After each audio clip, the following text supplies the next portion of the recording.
everyone, welcome to Taking Care of You with Mrs. Magoo. I'm Mrs. Magoo.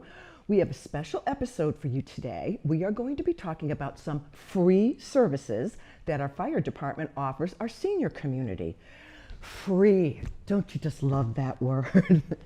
My special guest is Lieutenant Kendall Buhl. He is with the Ipswich Fire Department and he is going to be filling us in on all these services. So let's head right on down to the firehouse and see what Kendall has to tell us. Come on, let's go.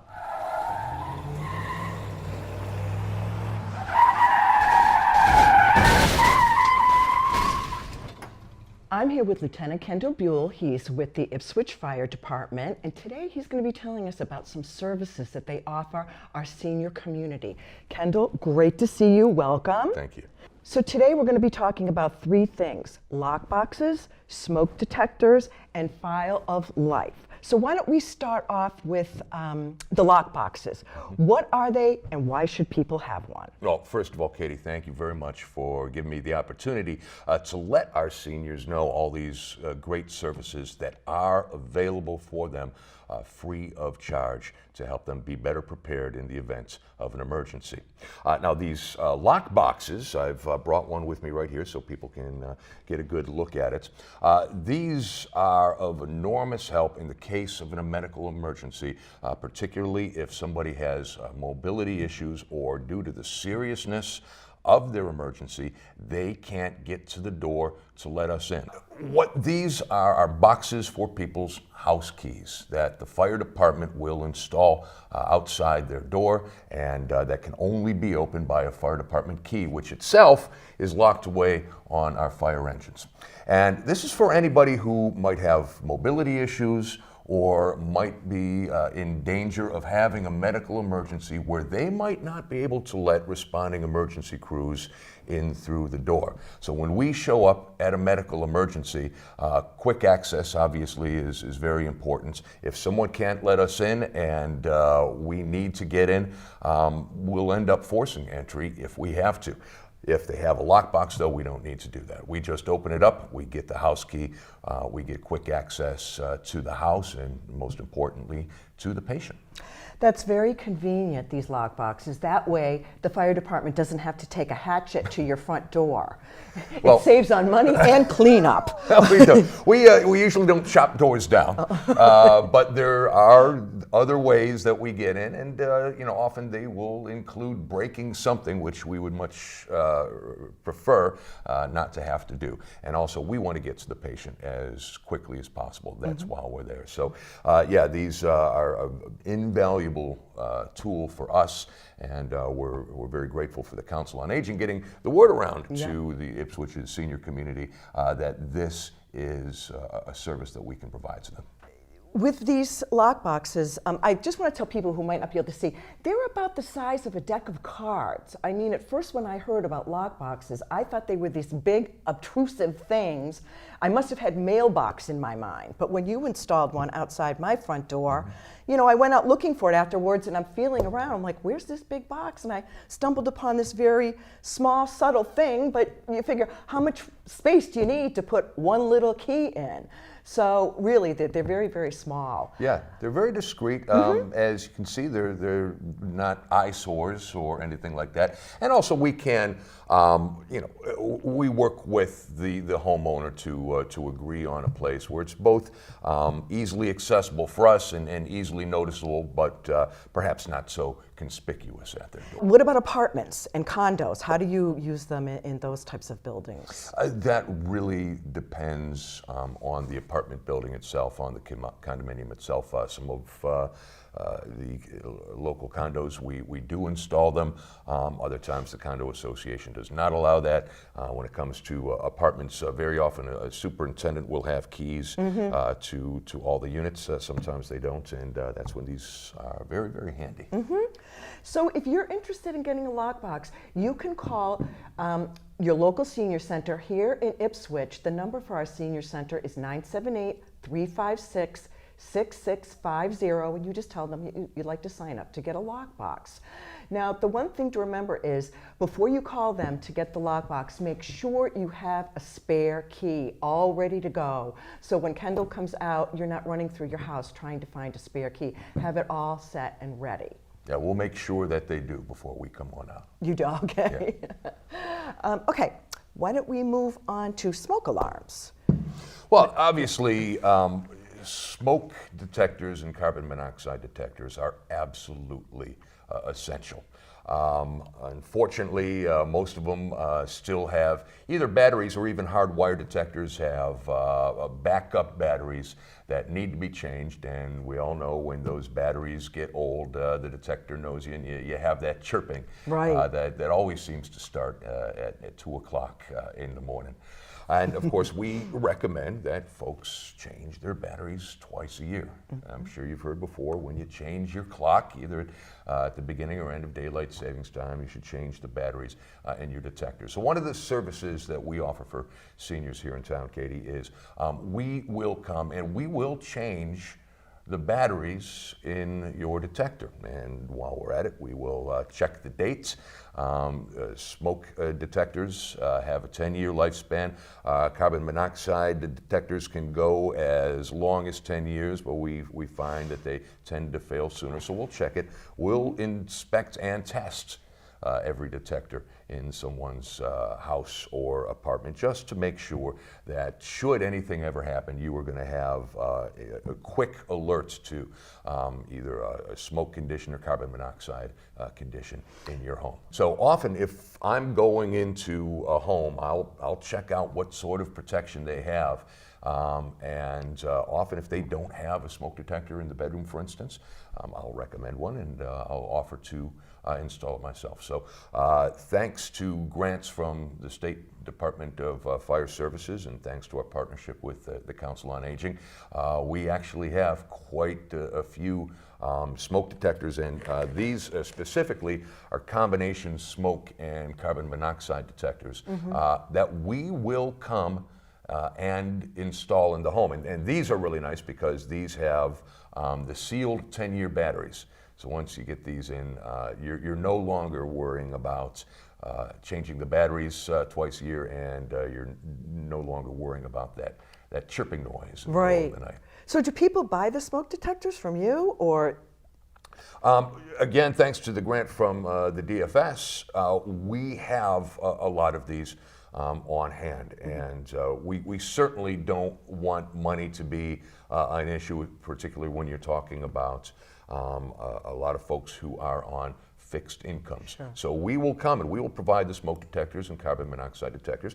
You know, I have found very often there are homeowners who say, hey, listen, I'm doing fine. I appreciate your help here. They want to make a donation. In which case, that money I take on over to the COA. It's put in what's called the Triad Fund. The Triad is a partnership among the fire department, the police department, and the Council on Aging, just for the safety and the protection of our community's seniors. Okay. So if someone can't afford one, then you have one for them. We absolutely do. Oh, that's great. That's great. I had Kendall come out to my house to check my smoke alarms, and 1 out of 4 was functional. I ended up. I'm so glad I came out to your house. And I'm going to rest so much easier when I can come out there again and see that you followed all of my recommendations, Katie. Well, we ended up taking 2 of them down because they kept going off, and it was so annoying. And the funny thing is, the only time they went off was when I was cooking. Go figure.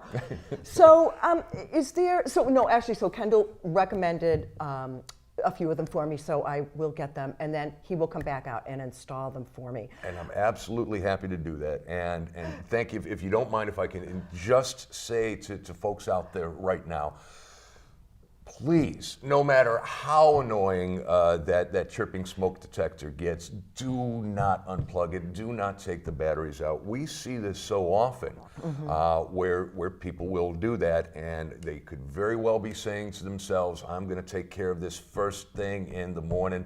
But then a couple days go, then a couple weeks go, and months go, and it just becomes you know, that detector with the battery compartment hanging over just becomes part of the scenery, and you don't even notice that. And I remember that was something you and your husband said to me when I came on over to your house, that it just hadn't occurred to you that these detectors had become expired, that they might no longer be working.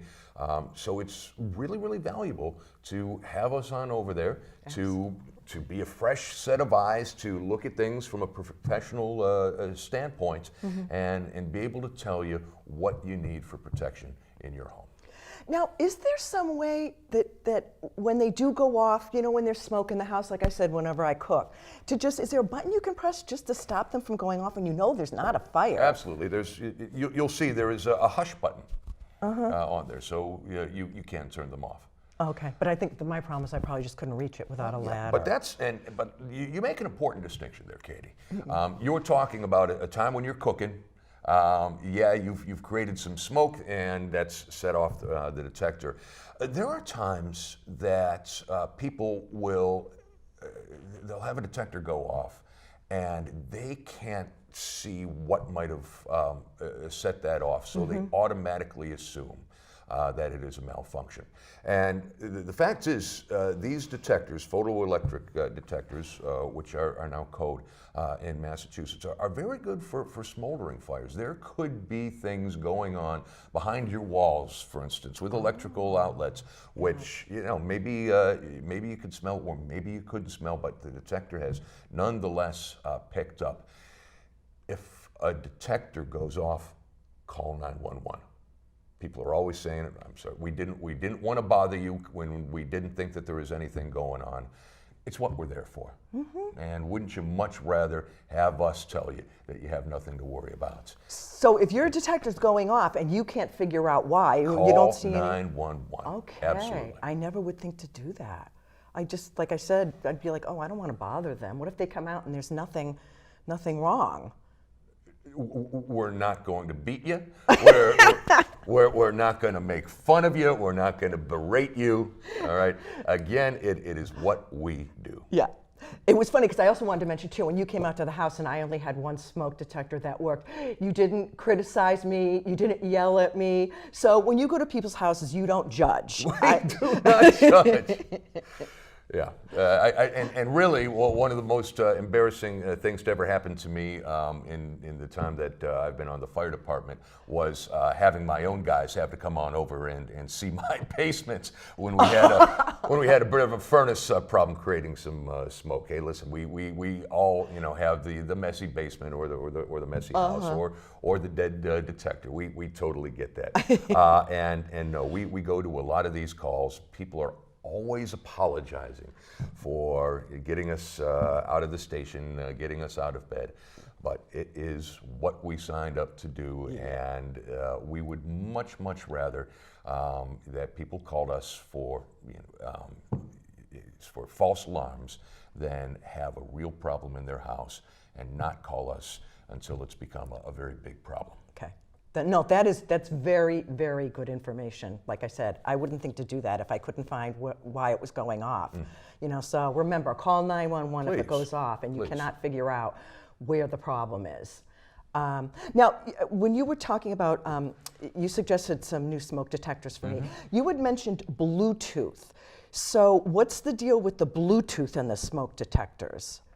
Well, Bluetooth connection between detectors is the new technology.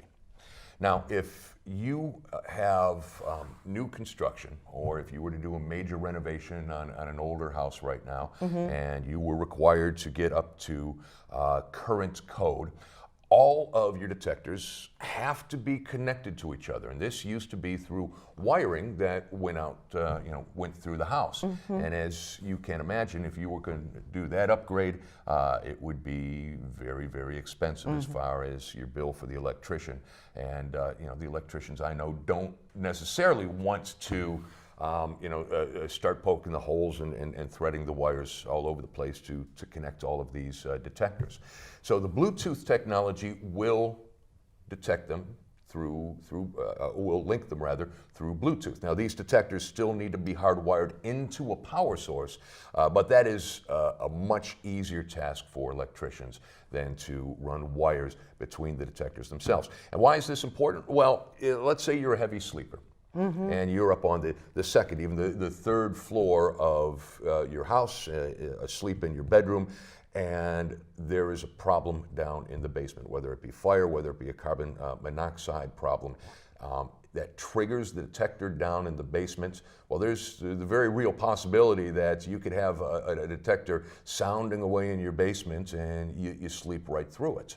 When you have the interconnectivity, and that's why it's part of the code right now, it's so important, you have a detector going off in your basement, it tells the detector that is right outside your bedroom, or in some instances, even in your bedroom, and that is going to wake you up and alert you to a problem that you need to address immediately. Oh, that's great.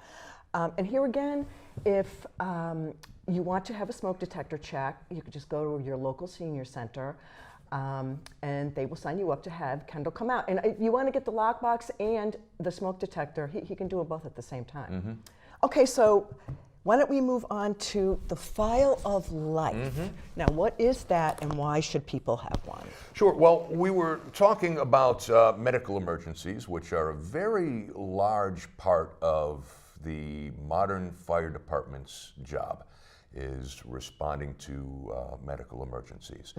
And when we respond, no matter what sort of emergency someone's having, whether it be something small and relatively manageable, like a diabetes patient whose blood sugar is out of whack, to someone having a major cardiac issue, there are a lot of things that we need to know when we show up. What is their medical history? What medications are they on? What allergies might they suffer from?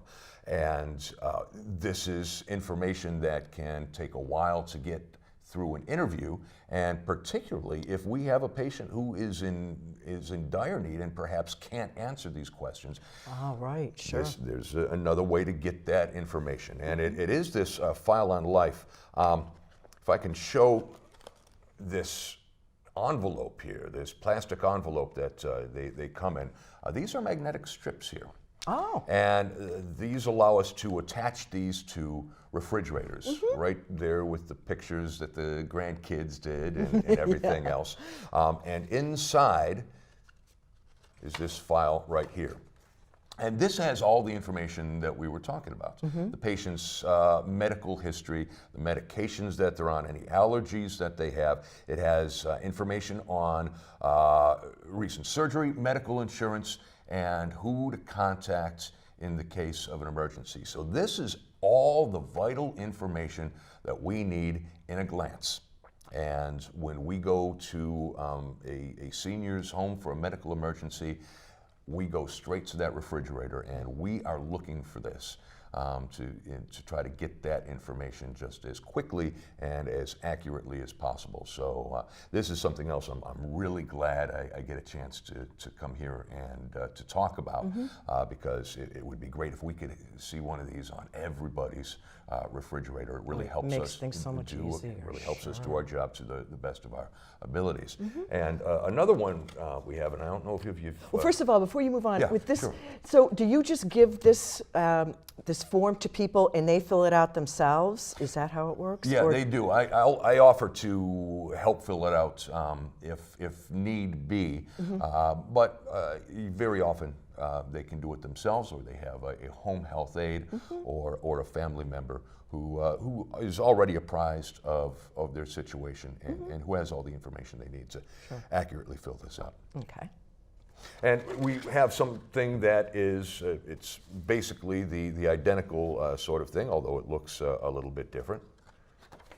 Right here, this folder also has all of that critical information, but these go in an envelope into the glove compartment of your vehicle. Oh, so if you that's ever great, suffer yeah. a medical emergency while you're out on the road or in a parking lot or something, it can be found there, and it is accompanied by this yellow sticker here, which goes on the windshield of the car. So responding emergency crews will see this and they will know to look for this. Oh, that's great. So yeah, people, they could fill out, if someone was helping them fill out this form, they could do both of these at once and just throw one in the car and throw one up on the refrigerator. Absolutely. So whether you are at home or you are out and about, you are traveling or you are at home with that crucial information that emergency crews need to minister to you to get you the first aid that you need.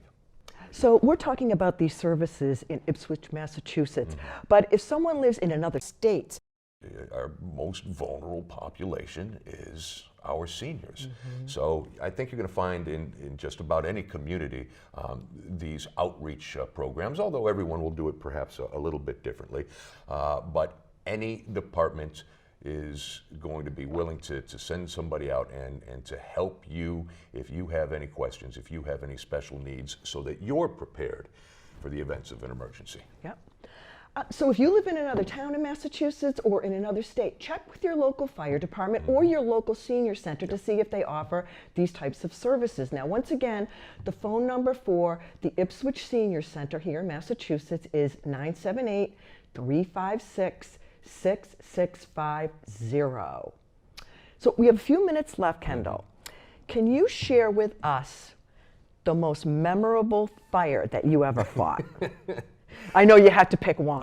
Yeah, well, you know, fortunately, I've been on a total of 20 years as of this year. You have a lot of good stories. Between call firefighting and I've been a career firefighter here in Ipswich for 8 years. A lot of great stories, not as much as some of the people who've been around a lot longer than that, because fortunately we have fewer and fewer house fires, and that is largely due to prevention, to education, to important changes in building codes and so forth. But that's a good thing. But there have been one or two memorable ones. I think for me, the most memorable might be one that is memorable to a lot of folks. And that was back in the spring of 2005. So, wow, 16 years ago already. We had a lot of flooding at that time. And as a matter of fact, the Choate Bridge was closed for a while due to some massive flooding. So wouldn't you know, we actually had a fire right there on South Main, right off of the Choate Bridge, which created some logistical trouble, as you can imagine, with the bridge being closed. But it was also a very difficult fire, given the fact that there were residences on the second and third floor. On the first floor was a bridal gown shop. And you want to talk about a fire load, the potential fuel that can burn in a fire, it was quite heavy. So because of the materials yes. of all the gowns. Okay. And then you have the issue of the buildings being connected, and so you have a serious risk of fire spreading to other buildings. So that was a very difficult one for the department, very harrowing. That I think the department and the neighboring communities who responded did a fantastic job in limiting the damage to that fire. But especially at the beginning, it was touch and go. And I was part of a crew that got sent up to the second floor where there were some residences, and it was unsure whether everyone who had lived in those apartments had gotten out of there. So we were sent on to do a search of those apartments. So there were two on the second floor when we got up there, and another firefighter and I were quickly able to force entry into one apartment and do a quick sweep through it. We're doing this on our hands and knees because it's getting very hot, very smoky. So the fire's still going on? Oh yeah, the fire's going on below us at this time. And we go to the second door. There were only 2 units there at the top of the stairs on the second floor, and we were unable to force that door open easily. It was a steel door. At first, I actually thought it was wood because I felt it for heat from fire on the other side, and it felt like regular wood paneling. It was a steel door though, and it was giving us a bear of a time. It ended up being very fortunate, I think, looking back, that we weren't able to get in there. No one was in that apartment. You tried your at the best, time. but you just couldn't get in. Well, Yeah. we were still trying when all of a sudden we got the order to evacuate from the chief outside. And when it's when you're a firefighter, it's good to know that you have people who are keeping a very close eye on conditions and are ready to get you out of there at the moment's notice when the conditions deteriorate, because they were rapidly deteriorating with all that fire going on below us. And the wheelmaker, the chief at the time, orders us out of there. The next thing I know, and I'm wrestling with this door, trying to force it open. The lieutenant I was with is literally grabbing me and pulling me and just giving me a heave-ho down the stairs. The other firefighter right behind me, and then the lieutenant right behind him. And as we were coming out of that building, it flashed over. The heat and the amount of particulates in the air and in the smoke, it just caught. And What does that suddenly, mean? Everything just caught on fire? The whole environment just goes. And as a matter of fact, this lieutenant, who was the last person out, they actually turned the hose on him as he came out of that door. Oh my God. Yeah, because he'd gotten caught right at the end of that. So yeah, Wow. if you want to talk about a memorable fire, Yeah, I wouldn't forget that one. No, it wasn't, and it's just an example of how important it is to have the kind of personnel that we have from the top on down. And how grateful I've always been just to have great lieutenants over me, and they've had some great leaders over them who are always looking out for you when you're on the fire ground. Wow, that's amazing. That's a great story. Well, Kendall, thank you so much for that great information. Sure. Thank you for sharing that story. And most of all, thank you for your service. You guys are so dedicated, and you go through a lot that we don't even have a clue. But really, thank you for your service. Well, I speak on behalf of the entire department when I say we're really grateful for the support that our community gives us, and I'm grateful for the opportunity, Katie, to come on here and again let our seniors know about these services that are open to them. I hope I get to see them soon. Sure. And I'm very glad you were not able to force your way into that door, because if you did, you wouldn't be and me sitting both. here talking to me. I don't know, but it's one of those things you think about sometimes. Life is funny that way. It is. Yeah, it's hysterical. Thanks again, Kendall.